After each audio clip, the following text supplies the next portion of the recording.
Chers amis, bonjour. Content de pouvoir vous retrouver de nouveau pour notre rendez-vous de la semaine autour du message de l'Évangile. Voilà déjà quelques semaines, quelques mois même que nous partageons la parole de Dieu, l'Évangile, et je voudrais continuer à vous encourager, vous exhorter, vous apporter une bonne nouvelle. Nous vivons des temps qui sont tellement troubles, tellement difficiles et compliqués.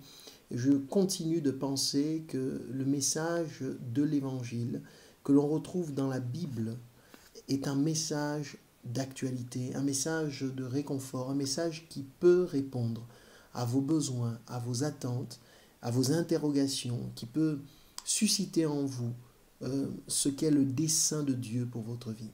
Et je voudrais en ce jour partager de nouveau avec vous dans les évangiles, et notamment dans l'évangile de Luc, le médecin bien-aimé, ici à partir du chapitre 23, lire ici à partir du verset 44. Luc chapitre 23, je lirai à partir du verset 44. Il est dit ceci, c'était déjà presque midi et il y eut des ténèbres sur tout le pays jusqu'à 3 heures de l'après-midi. Le soleil s'obscurcit et le voile du temple se déchira par le milieu.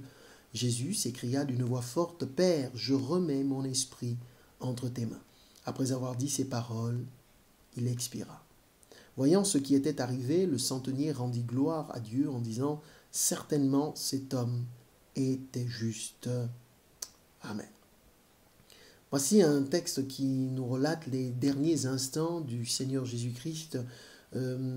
Ici, quelques descriptions qui est faite bien de ces dernières minutes. Et l'événement en question, la situation, la mort, littéralement, il n'y a pas d'ambiguïté à ce niveau-là, la mort du Seigneur Jésus va susciter quelque chose chez un homme ici dont il est fait allusion, c'était un centenier, c'était un soldat romain, un responsable d'une centaine de soldats, d'où le nom centenier. La Bible nous dit que cet homme était présent, il voit un certain nombre d'événements, un certain nombre de choses se produire, sous ses yeux.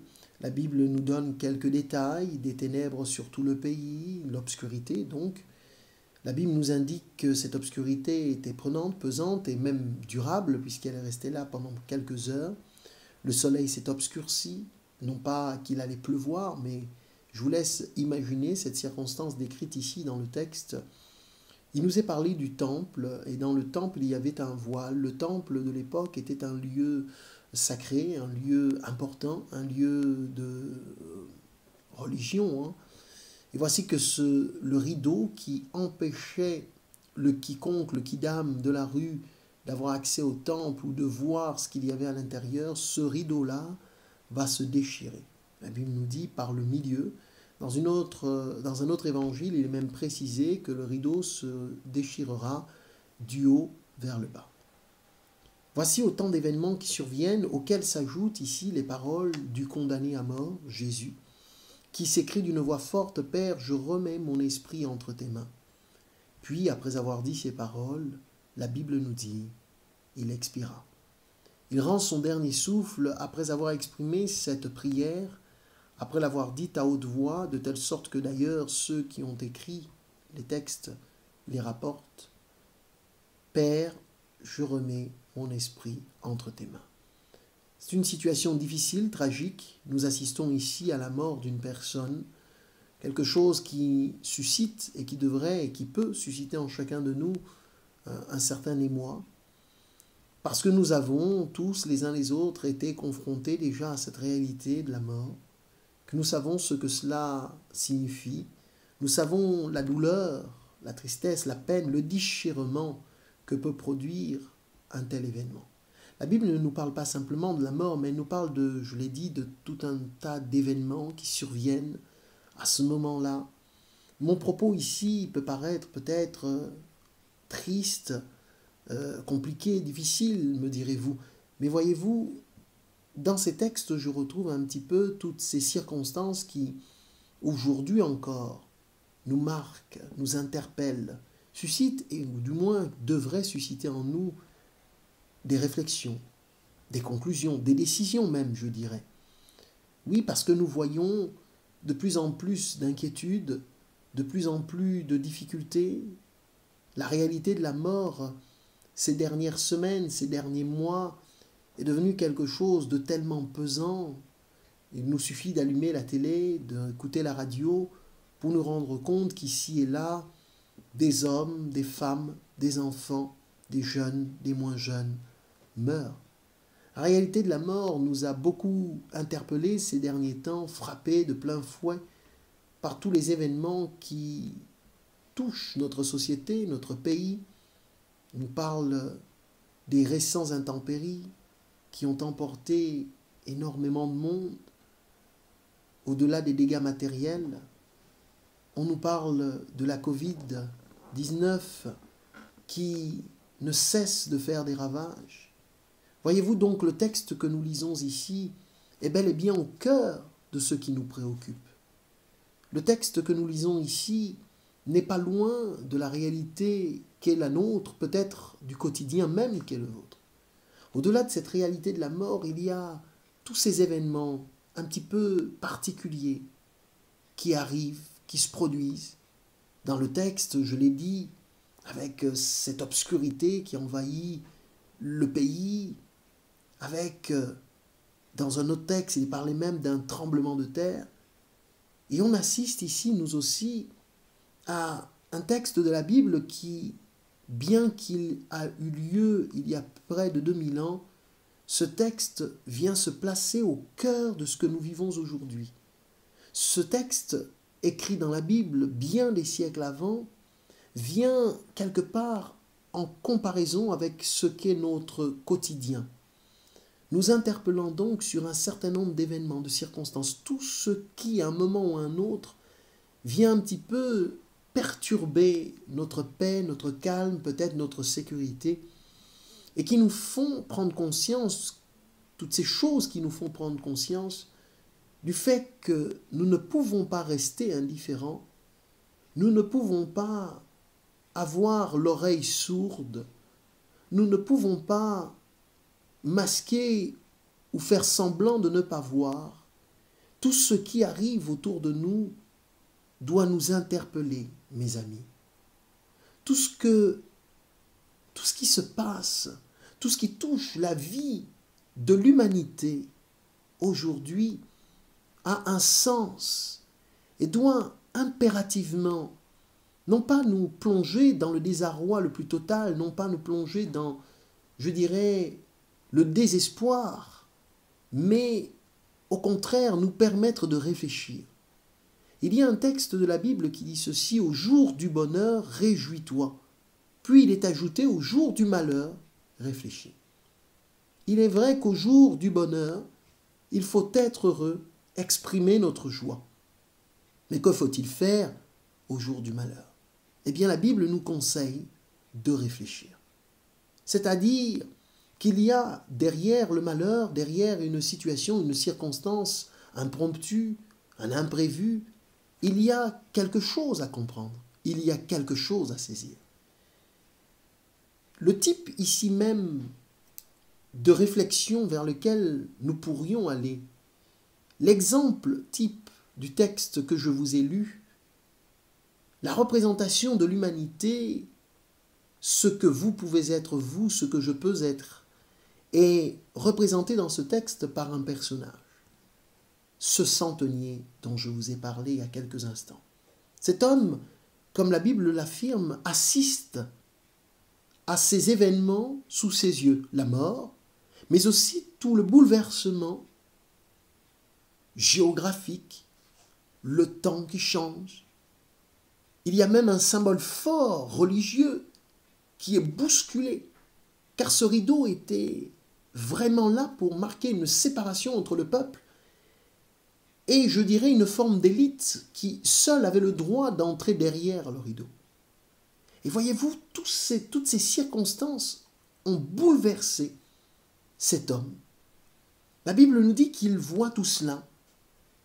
Le texte particulièrement sur lequel je m'attarde, c'est ce verset 47, « Voyant ce qui était arrivé. » Voyant ce qui était arrivé. On nous parle ici d'un homme qui constate, qui observe, qui voit, et qui est interpellé par ce qu'il voit.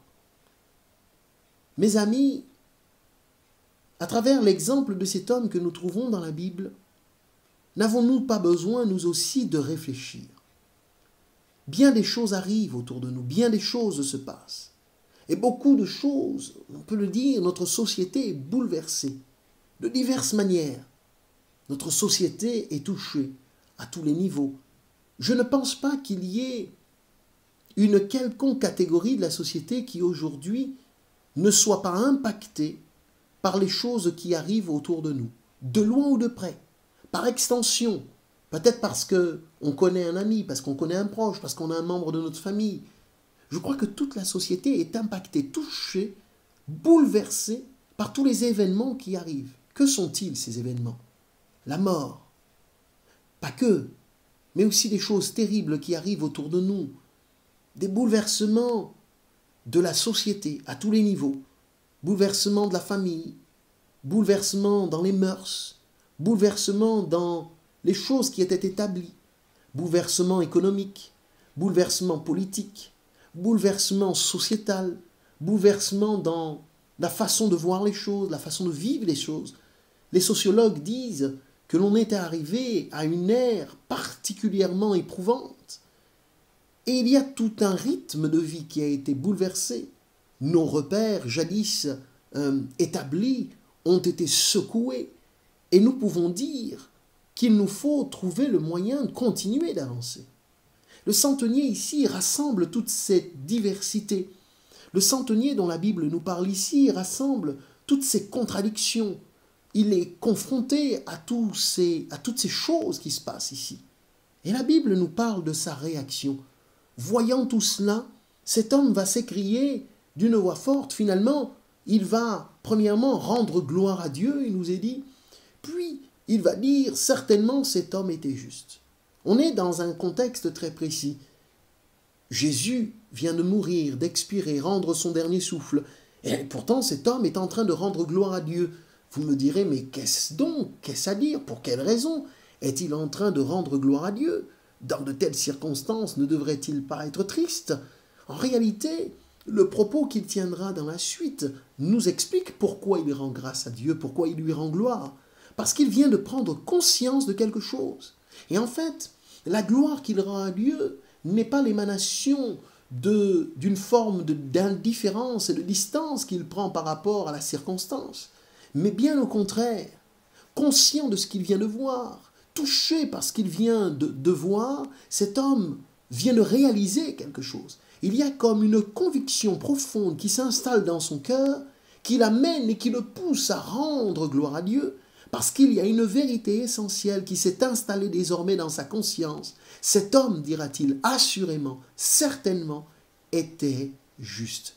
Dans les autres évangiles, notamment celui de Marc et celui de Matthieu, qui reprennent ces textes, eh bien, la parole qui est là exprimée, c'est certainement, assurément, cet homme, Jésus, qui meurt sur la croix, cet homme était fils de Dieu.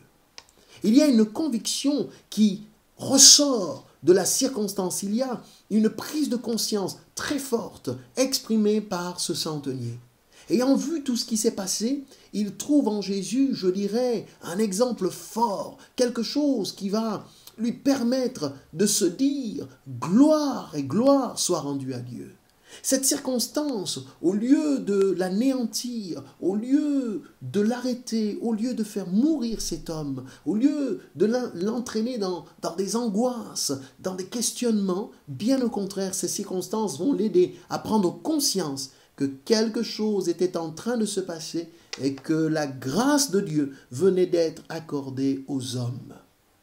On cherche tous parfois des modèles, on cherche tous plus ou moins sur cette terre des personnes qui vont représenter pour nous un petit peu comme des mentors, comme des objectifs de vie, on veut ressembler à quelqu'un. Et voyez-vous, dans ce texte, on voit cet homme qui trouve en Jésus bien un exemple fort. Avez-vous trouvé quelqu'un qui vous pousse de l'avant? Avez-vous quelqu'un autour de vous qui vous pousse à devenir meilleur, quelqu'un qui par son attitude, son comportement, sa façon d'être, sa façon de parler, sa façon d'agir, vous motive et vous aide à vivre votre vie comme en espérance, en se disant « moi aussi je veux atteindre cet objectif ».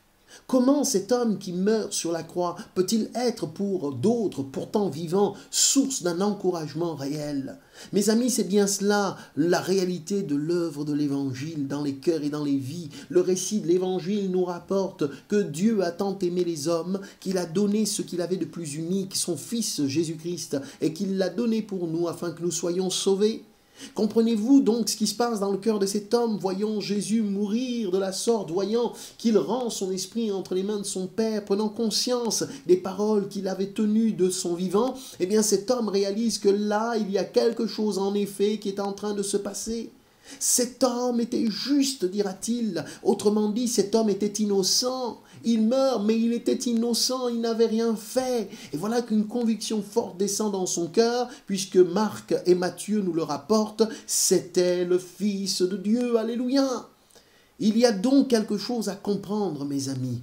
À travers tout ce que nous pourrions traverser aujourd'hui, à travers tous les bouleversements qui viennent et qui reviennent à cause du fait que nous ne savons pas de quoi sera fait l'avenir, j'aimerais que nous soyons interpellés par ces circonstances, nous aussi, que nous soyons capables de rechercher Dieu dans ces moments-là, que nous soyons capables d'aspirer, de désirer vivre autre chose.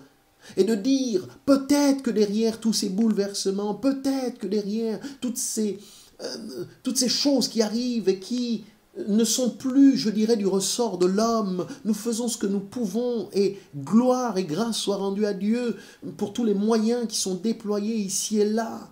À mon niveau, à mon petit niveau, je voudrais vous interpeller en tant qu'homme d'église et dire qu'il y a quelque chose qui doit être suscité dans votre cœur. Prenez conscience que Dieu est encore plus près de vous que vous ne pourriez l'imaginer. C'est le temps de vous tourner vers lui. C'est le temps d'ouvrir vos yeux comme cet homme, ce centenier qui vivait sa vie jusque-là, ses responsabilités, avait un travail, s'occupait de cette centaine de soldats. Mais voici que cet événement ne le laissera pas indifférent. Il prend conscience de cette vérité profonde. Et il fallait que l'amour de Dieu soit manifesté à travers la mort de celui qui est ressuscité 3 jours après pour nous donner une espérance. Cette espérance, c'est l'espérance chrétienne. Et c'est ce message qui aujourd'hui est annoncé encore, à savoir que Dieu vous aime et qu'il a offert pour vous le sacrifice ultime afin que vous ne périssiez point, mes amis, mais que vous trouviez la vie éternelle, afin que vous ne vous perdiez point, mes amis, afin que vous ne tombiez pas dans un désespoir et dans une angoisse, dans un gouffre sans fin, mais que vous saisissiez la main de celui qui est appelé le Sauveur de l'humanité et que votre cœur s'ouvrant, vous receviez la paix de Dieu. Alors peut-être est-il temps de tirer un exemple réel de la vie de Jésus-Christ. Peut-être est-il temps pour vous, mes amis, de tourner vos yeux vers le Créateur de votre vie et de dire « J'ai passé tant de temps sans toi, j'ai passé tant d'années sans faire attention à toi, mais mon Dieu, si tu veux, si tu le veux, tu peux changer et transformer ma vie. » C'est cette expérience que je vous invite à faire, à vous tourner vers Dieu et à trouver la paix que ce centenier trouvera, la paix que tant d'hommes et de femmes ont trouvé dans la personne et dans l'œuvre de Jésus-Christ. Pourquoi est-il mort?